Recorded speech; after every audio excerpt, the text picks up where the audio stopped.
తీసుకుంటే అది బాగా డెవలప్ అయిన అభివృద్ధి చెందిన రాష్ట్రంగా మనం చెప్పుకుంటాము.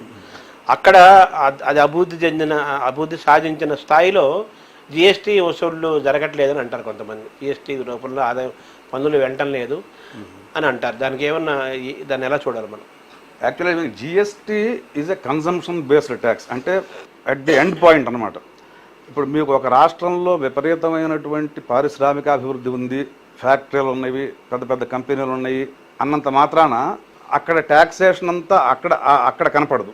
అక్కడ ఉత్పత్తి అయినటువంటి వస్తువులు కానీ సేవలు కానీ ఇతర రాష్ట్రాల్లో ఎక్కడైతే వినియోగింపబడతాయో అక్కడ ట్యాక్సేషన్ అవుతుంది జిఎస్టీ సిస్టమ్ ప్రకారం. ఇంతకుముందు సెంట్రల్ ఎక్సైజ్ ఉన్నప్పుడు ఫ్యాక్టరీ నుంచి బయటికి పోవాలంటే ట్యాక్స్ కట్టి బయటికి వెళ్ళాలి.